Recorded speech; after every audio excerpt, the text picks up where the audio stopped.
Radhe Radhe everyone, आप सभी का हमारे चैनल में बहुत बहुत स्वागत है। आज के वीडियो में मैं आप सभी के साथ शेयर करूंगी गुरुवार व्रत की पूजन विधि। बहुत ही सरल विधि इस वीडियो में मैं आपको दिखाने वाली हूं। गुरुवार व्रत बहुत ही सरल होता है, उसकी पूजन विधि भी बहुत सरल होती है। कुछ थोड़े से नियम होते हैं जो मैं इस वीडियो में हम आपको दिखाऊंगी भी और बताऊंगी भी कि किन चीज़ों को आपको विशेष ध्यान रखना चाहिए। गुरुवार के दिन क्या क्या काम होते हैं जो आपको नहीं करना चाहिए। तो सबसे पहले देखिए, मैंने सारा सामान ले लिया है और हम यहीं पर पूजन स्टार्ट करेंगे। तो मैंने थोड़ी सी हल्दी डाली है, उसमें थोड़ा सा मैं पानी डालूंगी और इस जगह को अच्छे से लीप लूँगी। हल्दी से लीपने से ये होता है कि ज़मीन जो हमारी होती है ना वो शुद्ध हो जाती है और शुद्ध ज़मीन पर हमें पूजन करना चाहिए। तो यहाँ पर मैंने हल्दी से चौक पूरूँगी, क्योंकि गुरुवार व्रत में पीली ही चीज़ों का उपयोग किया जाता है। वैसे हमेशा मैं आटे से चौक पूरती हूँ, लेकिन आज मैं हल्दी का यूज़ कर रही हूँ। तो आज के दिन हल्दी से चौक पूरे आप। इस तरह से देखिए, मैंने स्वास्तिक बना लिया है और थोड़े से चावल मैं यहाँ पर बीच में डाल दूँगी। और चावलों में भी ये हो सके तो आप थोड़ी सी हल्दी मिला लें। पीले ही चावल आज के दिन यूज़ किए जाते हैं। जिस दिन गुरुवार को ग्यारस पड़ती है उस दिन आपको चावलों का यूज़ नहीं करना। इस चीज़ का आप विशेष ध्यान रखेंगे। उस दिन हमें सफ़ेद तिल का यूज़ करना है। तो गुरुवार वाली ग्यारस में आप सफ़ेद तिल का यूज़ करेंगे गुरुवार की पूजा में। यहाँ पे मैंने पीला कपड़ा बिछा लिया है चौकी पर, और आज के दिन पीला ही कपड़ा बिछाया जाता है और आपको स्वयं को भी पीले ही कपड़े पहनना है। इस चीज़ का भी आप ध्यान रखें। थोड़े से मैंने चावल लिए हैं और चावल पर रख दिया है मैंने दीपक, और दीपक को मैं प्रज्वलित कर लूँगी। किसी भी पूजन में सबसे पहले हम दीपक ही हमें जलाना चाहिए। तो देखिए, हमारा दीपक भी जल गया है और दीपक जल जाने के बाद करेंगे हम पूजन स्टार्ट। तो यहाँ पर देखिए, मैंने पंचामृत लिया है। पंचामृत मैंने आपको बताया है हमेशा 5 चीज़ों से ही बनता है। दूध, दही, घी, शक्कर, शहद, 5 चीज़ों से बनाया जाता है। तो यहाँ पे मैंने पंचामृत ले लिया है। आप चाहें तो पंचामृत से स्नान करा सकते हैं और आप चाहें तो केसर और हल्दी से भी स्नान करा सकते हैं। तो आपकी स्वेच्छा है कि आप अपने हिसाब से कर सकते हैं जिससे आपको स्नान करवाना हो। यहाँ पे मैंने एक लोटे में शुद्ध जल लिया है और जल में थोड़े से पीले पुष्प डाल दिए हैं। आप चाहें तो जल में थोड़ी सी हल्दी भी मिला सकते हैं। शुद्ध जल से स्नान कराने के बाद मैं यहाँ पे पंचामृत से स्नान करा रही हूँ। तो देखिए, हम अच्छे से पंचामृत से भगवान को स्नान कराएंगे और उन मूर्तियों को धीरे धीरे से उनके शरीर पर अच्छे से रगड़ देंगे। और हमेशा जब भी आप स्नान कराएं तो हल्के हल्के हाथों से भगवान को स्नान कराना चाहिए हमें। देखिए, इस तरह से एक तो पंचामृत से स्नान कराने से होता है कि हमारी मूर्तियाँ बहुत सुंदर हो जाती हैं, चमकने लगती हैं। पंचामृत मतलब ऐसी चीज़ होती है जिससे ना मूर्तियाँ हमारी चमक उठती हैं। बहुत अच्छा रहता है पंचामृत। और केसर हल्दी भी बहुत अच्छी होती है। आप केसर अगर हल्दी से भी स्नान कराते हैं ना, उससे भी हमारी मूर्तियाँ बहुत खिलखिला उठती हैं, बहुत अच्छा रहता है। तो देखिए, इसमें मैंने थोड़ी सी केसर लिया है जो कि बाज़ार में आपको बहुत आसानी से मिल जाएगा। थोड़ी सी मिला लिया मैंने इसमें हल्दी। इसमें हम पानी मिला लेंगे और इसको अच्छे से हम घोल लेंगे। और घोलने के बाद फिर हम इससे स्नान कराएंगे। तो सबसे पहले क्या है, गणेश जी का ही पूजन किया जाता है। तो हम सबसे पहले गणेश जी पर चढ़ाएंगे, फिर हम लक्ष्मी माता पर चढ़ाएंगे और फिर चढ़ाएंगे हम विष्णु भगवान पर। इसी तरह हमेशा पूजन किया जाता है। देखिए, इस तरह से अच्छे से घोर कर हम चढ़ा देंगे और फिर इनको अच्छे से हल्के हल्के हाथों पर हमें भगवान का स्नान कराना चाहिए। हम देखिए, जिस जगह मैं स्नान करा रही हूँ उस जगह देखिए मूर्ति अपने आप चमक सी जाती है।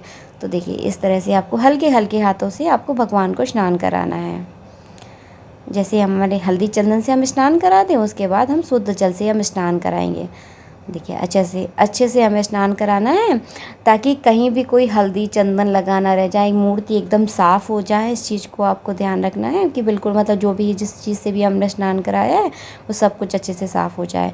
और शुद्ध साफ़ एक कपड़ा लेंगे, उससे मूर्तियों को अच्छे से हम पोंछ लेंगे। स्नान कराने के बाद हमेशा मूर्तियों को अच्छे से पोंछ लेना चाहिए। क्या होता है ना, कभी कभी थोड़ा कुछ लगा रह जाता है, तो पोंछने से क्या है वो सारी चीज़ें साफ़ हो जाती है। और पानी अगर मूर्तियों पर नहीं ठहरता ना तो मूर्तियाँ हमेशा चमकती रहती हैं। मूर्तियाँ हमें कभी भी काली नहीं पड़ती।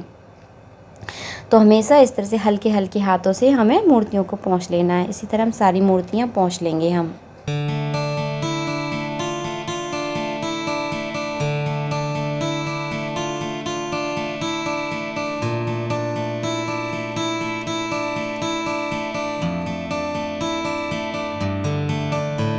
तो भगवान के स्नान का जो पानी है वो हम अपने किसी भी पेड़ में डाल देंगे, गमले में डाल देंगे। इस जगह डालना है कि हमारे पैरों में ना पड़े, इस चीज़ का आप विशेष ध्यान रखें। अब देंगे हम भगवान को आसन। तो मैंने थोड़े चावल लिए हैं, चावलों को आसन के रूप में दे दिया है यहाँ पर। उसके बाद लगाएंगे हम इत्र। भगवान को आप इत्र ज़रूर लगाएं। अगर आप मूर्तियों की पूजा करते हैं ना, तो आप इत्र का लगाने का विशेष महत्व दिया जाता है, तो आप इत्र ज़रूर लगाएं। तो सबसे पहले देखिए मैं गणेश जी को इत्र लगाऊंगी और अब बिल्कुल हल्के हल्के हाथों से आपको इत्र लगाना है। यहाँ मैंने वीडियो की स्पीड बहुत तेज़ कर रखी है, इसीलिए आपको थोड़ा सा स्पीड में दिख रहा है। और चावल के ऊपर थोड़ी सी हल्दी डाल दी है मैंने, और देखिए भगवान को आसन देकर भगवान को विराजमान कर दिया है। इसी तरह आपको हल्के हल्के हाथों से भगवान को इत्र लगाना है। तो इससे इत्र लगाने से क्या होता है, जो पूजा का जो माहौल होता है ना, वो बहुत ज़्यादा सुगंधित हो जाता है। और सुगंधित चीज़ें तो सभी को पसंद होती हैं, हमको पसंद नहीं है क्या? हमको भी तो सुगंधित चीज़ें बहुत ज़्यादा पसंद होती हैं ना। तो बस जो हमें पसंद है वो हमारे भगवान को पसंद है। तो देखिए हमने अच्छे से इत्र लगा लिया है। इत्र लगाने के बाद भगवान को विराजमान कर दिया है। अब करेंगे हम पूजन स्टार्ट। तो सबसे पहले लगाएंगे हम चंदन लगाएंगे। और देखिए मैंने बृहस्पति की कथा भी मैंने पीछे रख दी है।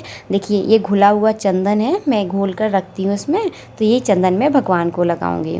तो सबसे पहले हम गणेश जी को, फिर लक्ष्मी जी को हम चंदन नहीं लगाएंगे, लक्ष्मी जी को हम लगाएंगे हल्दी का टीका।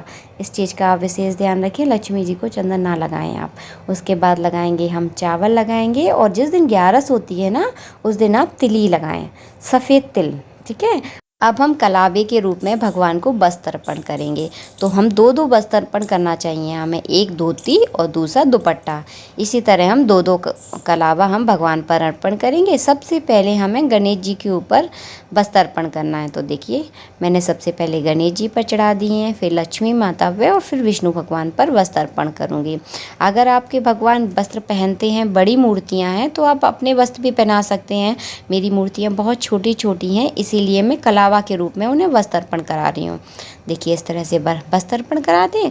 उसके बाद आप जनेऊ चढ़ाएं। तो इस पूजा में पीले जनेऊ आप चढ़ाएं। अगर आपको पीले जनेऊ मिल जाए तो अच्छी बात है, अगर नहीं मिलते तो आप सफ़ेद जनेऊ में थोड़ी सी हल्दी मिलाकर भगवान को आप अर्पण कर सकते हैं। सबसे पहले गणेश जी को जनेऊ चढ़ाना है, उसके बाद विष्णु भगवान को। इसके बाद हम पीले पुष्प चढ़ाएंगे। और आज के दिन ना पीले ही पुष्प चढ़ाए जाते हैं। तो पीले पुष्प आसानी से मिल जाएंगे आपको बाज़ार में, तो आप पीले ही पुष्प चढ़ाएं, भगवान को अर्पण करें।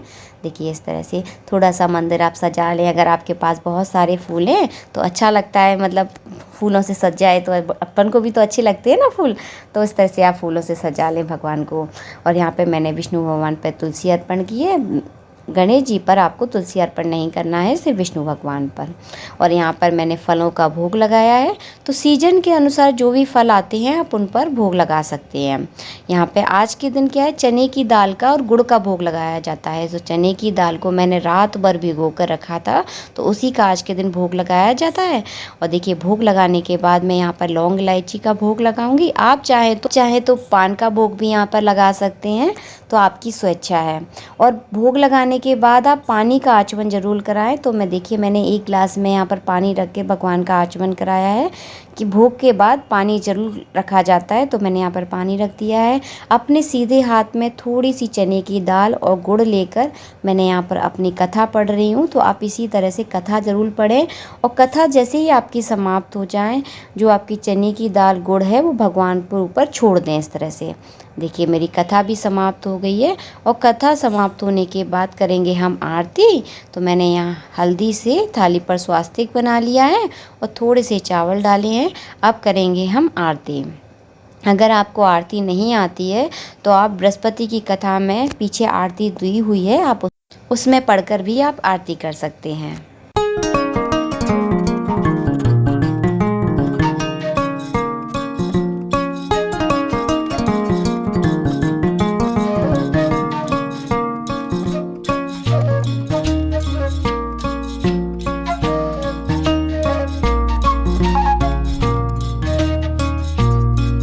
अब करेंगे हम केले के पेड़ की पूजा। तो मैंने 1 लोटे में जल लिया है, थोड़ी सी चने की दाल, हल्दी और 1 पीला फूल इस लोटे में डाल दिया है। तो मेरा यहाँ पे छत के ऊपर केले का पेड़ लगा है। अगर आपके यहाँ नहीं है तो आप किसी मंदिर में जाकर भी पूजा कर सकते हैं। तो यहाँ पे सबसे पहले मैं जल अर्पण करूँगी, हल्दी चंदन से टीका करूँगी, पुष्प अर्पण करूँगी यहाँ पर, और यहाँ पे दीपक जला रही हूँ मैं। और आज छत पर बहुत तेज़ ठंडी हवा चल रही थी तो दीपक बहुत मुश्किल से जला है यहाँ पर। देखिए इस तरह से हम आरती कर लेंगे। अब जितना भी हमने प्रसाद भगवान के ऊपर चढ़ाया था ना, ये सब कुछ हम प्रसाद के रूप में बांटेंगे। और गाय को आपको चने की दाल और गुड़ अवश्य खिलाना है, इसका बहुत ज़्यादा फल है। अगर आप अभी नहीं खिलाते ना तो प्लीज़ खिलाना ज़रूर स्टार्ट कीजिए, बहुत ज़्यादा फलदायक है गुरुवार के दिन चने की दाल और गुड़ खिलाना। तो आप अपनी स्वेच्छा के अनुसार खिला सकते हैं, आप जितना खिलाना चाहें।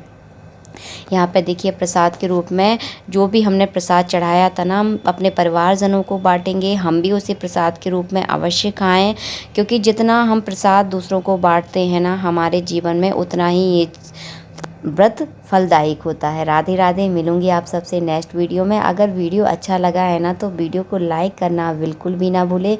राधे राधे।